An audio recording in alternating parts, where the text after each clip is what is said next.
Bom, pessoal, menos mal, né? É o que a gente pode dizer, menos mal. Cuiabá 1, Bahia também 1. O Bahia no segundo tempo foi outro time, mostrou que esse elenco não é tão ruim assim, né? Estava sendo, quer dizer, sendo mal treinado, na verdade, né? O Paiva perdido, mas evidentemente eu tenho certeza, não é convicção não, eu tenho certeza que com esse elenco aí, mesmo com suas falhas, com outro treinador, não estaria nessa situação. Bom, o jogo de hoje, o primeiro tempo, o Bahia não existiu, levou um gol depois de um pênalti bizarro do menino Chaves, que está totalmente perdido. O menino está muito complicado, não consegue se adaptar, e acho muito difícil esse menino, o Chaves, ter oportunidade como titular, né? Ele deve ser aproveitado, entrar em alguns momentos, mas não dá para deixar ele entrar como titular de jeito nenhum. O pênalti foi um pênalti infantil, inclusive uma bola que o Chaves tranquilamente poderia ter deixado o jogador sair com bola e tudo, ou então pressionado de alguma forma ali, muito menos assim, empurrando, né? Menos empurrando, ou pisando, coisa desse tipo. Então deu margem, né? Eu acho que não foi pênalti. Acho que não foi pênalti, mas a falha do Chaves ficou muito clara. Então, no primeiro tempo, o Bahia entrou totalmente perdido, não sabia o que é que fazia dentro de campo, os jogadores perdidos, o esquema de 3 zagueiros não funcionou de jeito nenhum, o esquema com 3 zagueiros não funcionou. Então, quando fez a mudança ainda no primeiro tempo, já depois de 30 minutos, é que a situação ficou mais tranquila. Então, Paiva, pelo menos nesse caso, o Paiva conseguiu ter uma visão de jogo, né? O Paiva conseguiu ter uma visão de jogo. Então, o Bahia, do jeito que estava, ia descambar, inclusive, para na verdade, podia ter levado até mais gols no primeiro tempo.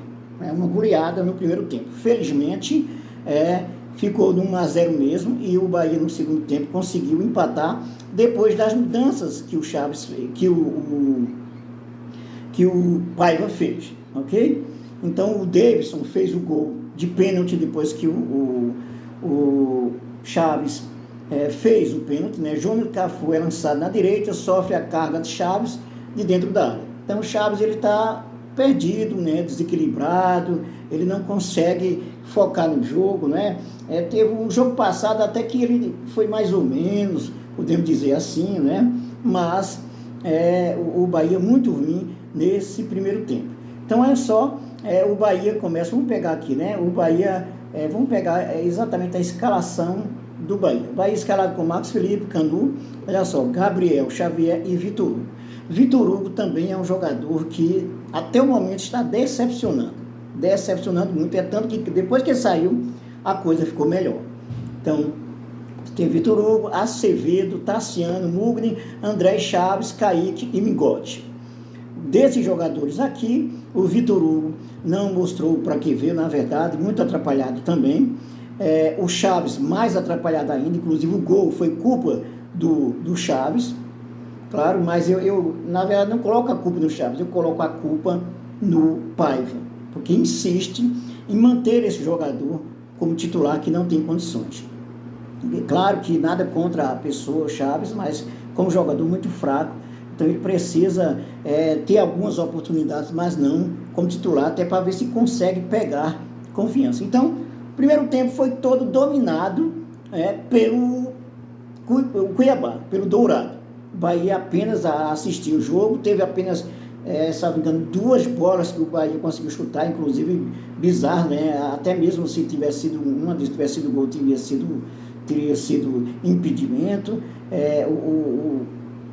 O Cuiabá chutou 7 bolas nesse primeiro momento, né?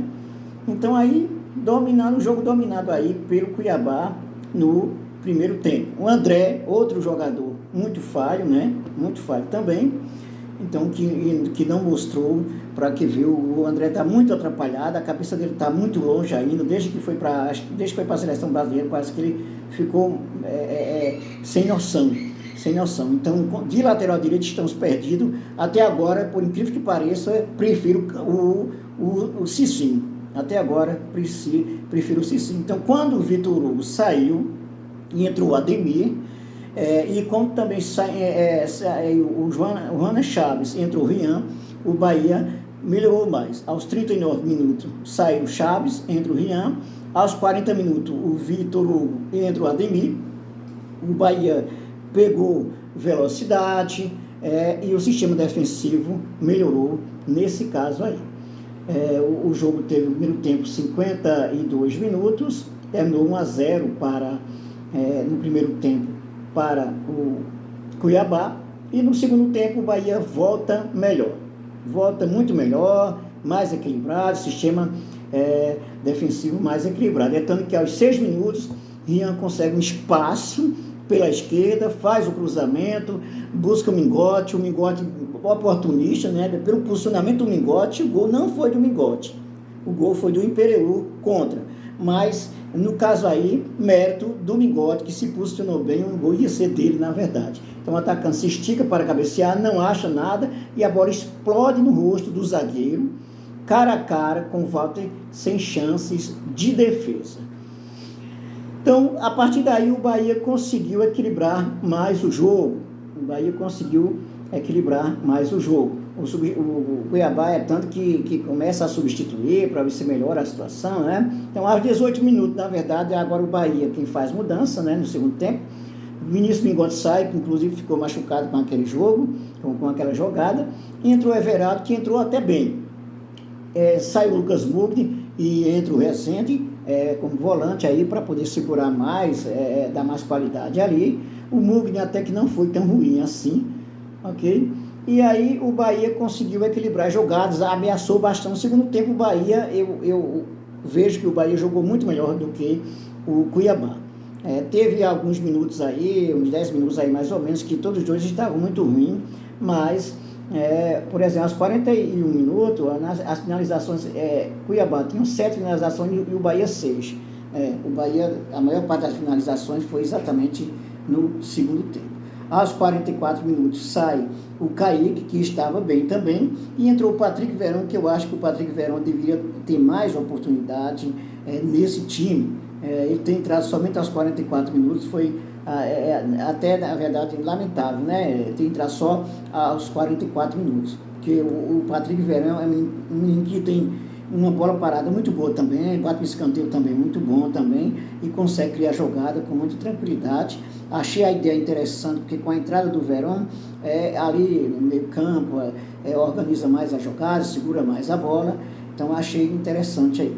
Bom, o jogo terminou 1-1, na verdade foi um triunfo, como se fosse um triunfo para o Bahia, apesar do Bahia não ter ganhado mais uma vez, né? Mas fora fez um pontinho, como se fosse um triunfo, porque pelo jogo que fez no primeiro tempo, eu achava que o Bahia ia ser goleado, ia sofrer goleada. Então, foi importante, porque com 13 pontos, segurou também o Cuiabá, que o Cuiabá, se vencesse, iria para 18 pontos. Então, já ia fugir aí do Bahia. Então, o Bahia, pelo menos, faz 13 pontos, fica à frente aí, inclusive, dos outros que estão na zona de rebaixamento. O Vasco, por exemplo, perdeu o jogo. O Vasco perdeu o jogo, 1-0, perdeu de 1-0 para o Cruzeiro. Então, a situação ficou também até mais tranquila para o Bahia nesse caso. E aí, o Bahia, com 13 pontos, se garante mais fora da zona do rebaixamento. Veja só a situação. O Bahia está em 15º, continua em 15º com 13 pontos agora. O Corinthians tem 12 pontos. Daqui a pouco a gente vai ver com quem o Corinthians vai jogar, né? O Corinthians está aqui, eu estou vendo a televisão aqui, o Corinthians vai jogar contra o Atlético de Minas Gerais, né? lá em Belo Horizonte. Então, nesse caso aí é bom até que o Atlético Mineiro vença o jogo, mas tem um caso também, o Goiás está com 11 pontos. Se o Goiás vencer, por exemplo, o Goiás vai para 14 pontos, então supera o Bahia. Então, se sair empate, pelo menos nesse jogo aí, o Bahia fica tranquilo. O América de Minas Gerais, mesmo vencendo, ele está na zona de rebaixamento, né? O Vasco está com 9 e o América também 9. Então, se o América vencer, também não supera o Bahia, porque chega só a 12 pontos. Então, o que a gente tem que torcer é para o Corinthians perder, de fato, e também para o Goiás ou perder ou empatar. Com quem é que o Goiás vai jogar? Vamos dar uma olhada aqui, vamos ver com quem o Goiás vai jogar, porque aí a gente já fica sabendo a situação, né? Vamos lá, estou vendo aqui os jogos. O Goiás não joga hoje, né? Nessa rodada 14. Vamos ver aqui os próximos jogos. Deixa eu ver aqui. O Goiás está com 11 pontos, né? O Goiás está com 11 pontos. Olha aí a situação. Goiás está com apenas 11 pontos. A gente torce para o Goiás não vencer, porque a situação fica mais tranquila para o Bahia aí, né? Mas claro, o Bahia tem que fazer o seu jogo, né? Tem que ter qualidade, tem que fazer o seu jogo, não é? Para que não fique dependendo dos outros. O Bahia tem que pontuar, né? Hoje foi menos mal. Então, foi uma felicidade, na verdade, o Bahia ter empatado hoje o jogo. Literalmente foi uma felicidade, porque pelo menos ganhou um pontinho lá fora, e também o Bahia, com esse pontinho aí, já se garante, por exemplo, não entra na zona de rebaixamento. Bom, dessa história todinha, desse jogo, a gente vê como o Paiva é frágil, como o Paiva é um treinador fraco ainda, né? Ainda bem que ele conseguiu fazer uma leitura interessante, fez a mudança ainda no primeiro tempo, né? No final do primeiro tempo, né? Ele fez uma mudança que foi muito importante. A mudança de esquema de 3 zagueiros para o 4-3-3 foi muito melhor. Aliás, essa história desses 3 zagueiros não está dando certo. O Vitor Hugo não funciona nesse esquema de 3 zagueiros aí. Então não dá, né? Talvez o Vitor, não é que o Vitor Hugo seja tão ruim assim, né? Talvez o esquema mesmo com 2 zagueiros, o 4-4-2, coisa desse tipo aí, e funciona, né? O 4-3-3, tudo bem, né? Mas o Vitor Hugo não está dando resultado nenhum. Bom, o Bahia agora permanece tranquilo aí fora da zona de rebaixamento, mesmo que o Corinthians ganhe, ou que o Goiás também, né? Mas aí eu não consegui localizar, esse jogo. Tem que pegar aqui o jogo do Goiás, né? Tem que ver aí, não consegui localizar, tá? Eu não sei se o Goiás vai jogar, acho que deve jogar amanhã, né? O Goiás deve jogar amanhã, né? Deixa eu pegar aqui a tabela do Brasileirão, né? Aqui eu estou em jogos do dia, hoje é 8, vamos pegar, então tá dia 8, vamos para o dia 9 aqui, para a gente ver qual como é que fica a situação, né? Goiás, Brasileirão na Vila Belmiro, às 11 horas amanhã, Santos e Goiás, olha só a situação, né? Então, olha só a situação, Santos e Goiás. Vamos pegar até aqui, ó, porque o Santos está acima do Bahia um pontinho, né? O Santos está acima do Bahia, quer ver? Ó, o Santos está em 14º com 13 pontos, se o Santos vencer vai para 16, e o Goiás está com 11. Então, a gente torce para esse jogo sair empate, ou pelo menos, no mínimo empate, né? Ou que o Santos vença, porque pelo menos não coloca em risco a situação do Bahia. E esse jogo, Corinthians e Atlético de Minas Gerais, a gente torce também para que saia o Atlético de Minas Gerais, embora fique bem à frente do Bahia, mas aí vença também esse jogo, porque aí fica mais tranquilo, o Bahia dorme também, termina essa rodada em 15º lugar mesmo, e aí se prepara melhor para a próxima semana. Bom, agora na próxima quarta-feira, o Bahia vai jogar pela Copa do Brasil, o jogo de volta na Arena do Grêmio.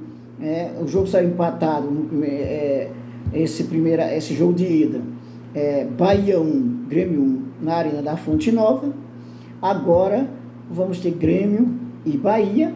O Bahia precisa vencer para passar de fase, né? Se o jogo sair empate, vai ter pênalti.